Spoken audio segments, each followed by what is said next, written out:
Hey guys, what's up? I'm Tony from Tony's Professional Touch, based out of San Bernardino, California.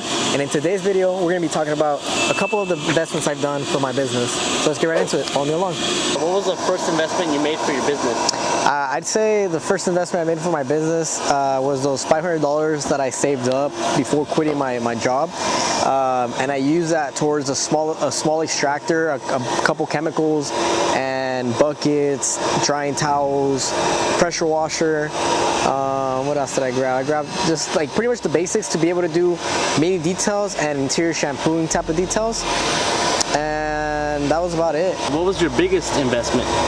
I'd say my biggest investment is probably the van. That was just $15K alone for the van, and then I had to pay like another couple thousand for the detailing setup. And then when I got the van and detailing setup, I also kind of did like a big spending type of thing. So I bought a new extractor, and a bigger one, more expensive, a Mytee, and then I also bought the more Rupes polishers and whatnot. So that was pretty a big investment right there. And then the truck, it already came like that, or you had to get it wrapped? Oh, the van, well, no, it was fully like stock from the factory, white regular. So I got it wrapped, paid a couple thousand for that, and then I got the wheels, and then I got the wheels powder coated, and that's about it. The detailing setup, and then the windows ceramic tinted all around. That's about it. So what was the worst investment? I'd say, I mean, this is probably the worst investment I've done. Would probably be like spending money on Yelp, the Yelp ads. They did absolutely nothing in return for me. They sent me a bunch of like people that were interested, but none of them really booked, and I kind of felt like a lot of them were either bots, because a lot of them didn't respond, or the way they texted back was a little weird. But yeah, I probably spent around like $600 on Yelp ads, and we got zero return on investment from that, like at all. Just waste of time.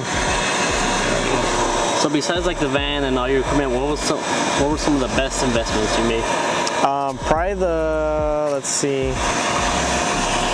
I'd say for sure the equipment that I got, the Rupes machines that I have, the extractor's really nice. The whole detail setup, like everything helps out a lot to get my job done in a more efficient way. I'd also say training, that was a pretty good investment. It helped a lot. It kind of reassured me that I was doing things right, and that I'm not just like, or I guess it just reassured me that I was doing things right, and that I wasn't just like slow and for no reason. It was just because I was going the extra mile to do the extra like better quality. And would you consider like employees an investment for your business, or? In a way, yeah. Especially if you plan on having them long term, it'll help out. And how many employees have you had? In total, or just as of right now? In total. So in total, probably about 4 or 5, and right now only like 2. So if you could go back, what would you do differently? With what? With employees? Like your initial investments? That's kind of hard to say. I don't think I'd really change too much. Maybe not do the Yelp ads, but other than that, there's not many like things that I would consider doing like bad. Everything has done pretty well, and it's made me who I am today and whatnot. It sounds super cliche and whatnot, but it is the truth. Do you have any investment tips for beginner detailers? Yeah, I would say definitely do your research properly and invest your money into quality products, towels, and equipment. Don't go for the cheap stuff. Of course, if you can't afford, like there's a lot of quality things like equipment and whatnot that's really expensive. If you can't afford it, save up. So I would say at least don't cheap out on your towels. That's like pretty much a must. And then don't cheap out on, try to get the basic stuff first. So if you're trying to start with the detailing, I'd say probably start like offering like car wash / mini details type of thing, where you would only need a pressure washer, a vacuum, towels, and a couple products. And then once you get a couple clients and you do a couple services, you collect, you save a bit of money, then you can start buying the higher quality equipment, like for polishers and extractors. So therefore, you can later on offer other type of services. But for the beginning, I see what I see a lot of detailers doing and messing up on is they try to offer all types of services. Like they try to offer all the professional services. So they'll just buy whatever they can afford of all the cheap or bad or whatnot parts or equipment and things, and then they won't be able to offer that same type of quality. But it's not always the case, but it's just does help out having the nicer stuff. So Tony, for your investments, do you try to preserve like their build quality as long as possible, or do you run them to the ground? I'd say, in my opinion, like in my personal experience, it's kind of a mixture of both, because I'll use them really heavily and like I'll definitely take care of them, but it doesn't mean like I'm gonna baby them or whatnot. I'm gonna use them for what they're intended to be used for, and but you definitely want to keep up with the maintenance so they can last you as like for the long run. And then I personally usually, if they offer like a warranty on the equipment, I'll usually try to buy it depending on the type of equipment that it is.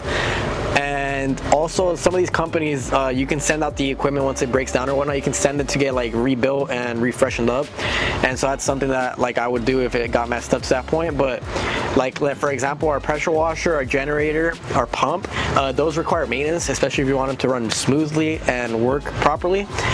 So you got to make sure that you're up to date with that maintenance. That way you're not having issues on the job site, and your equipment lasts a lot longer. You don't have to keep replacing those expensive pieces of equipment. Yeah, and what about your van? That's another thing. The van as well, especially when you're mobile. You're using your vehicle to drive to the client's houses and whatnot. So there's oil changes, your tires, tire rotation, transmission fluid, blinker fluid, all types of maintenance that you have to do on the van. You got to make sure you're up to date with that, so there's no issues. I know I've seen a couple detailers have issues with their van because they don't maintain it properly, so it'll break down, and then their day basically gets ruined because they can't service their clients. And then so yeah, you just got to make sure you're keeping up with the maintenance on your vehicle. That way your engine lasts a long time and your transmission lasts a long time as well, and you have no issues on the days. Now granted, issues can always happen no matter what. You know, you get a flat, it's happened to us, but just drive careful, look around, look at your surroundings, and try to prevent that. And that's why you also do the maintenance to try to prevent any issues. Tony, in the last video you said you're going to sell your truck. Are you still going to do that? Yes and no. I don't know. I guess I'm not necessarily prepared to sell it just yet, just because the next vehicle that I want to get isn't available to order or purchase. So I don't want to sell it and then just be a sitting duck and not have a vehicle to work, because then there's no money coming in at all. And so I'm guessing that maybe in the next couple, hopefully 6 months to 12 months, I'll be able to sell the van and either get 1 to 3 more vehicles, depending on which vehicle I choose to go with. And also, I need to take into account the expenses that I'm gonna have to do, because I do want to wrap them and definitely do the new detail setup for all 3. And so yeah, I'm holding off a bit on selling the van for now, but eventually it's most likely gonna get sold. Or if I don't end up selling it, I might add just another vehicle to the business, but I don't know. For now, I'm leaning more towards selling it. I love the van, don't get me wrong, it looks beautiful, no major issues, but I just need something with more space for more employees, because I can't be throwing, it's not legal to throw people in the back, and I don't, I want to have eventually like 3 to 4 people on my team at a time at the job sites, so I can't do that in this van. I can only have 1 person with me. All right, well, there you guys have it. That's what a couple of the investments that we've done are nice investments or bad investments. Let me know in the comments down below how much you guys have invested into your business. And remember, if you guys like this type of content, please make sure to like and subscribe, and I'll see you guys in the next one. Thanks for watching.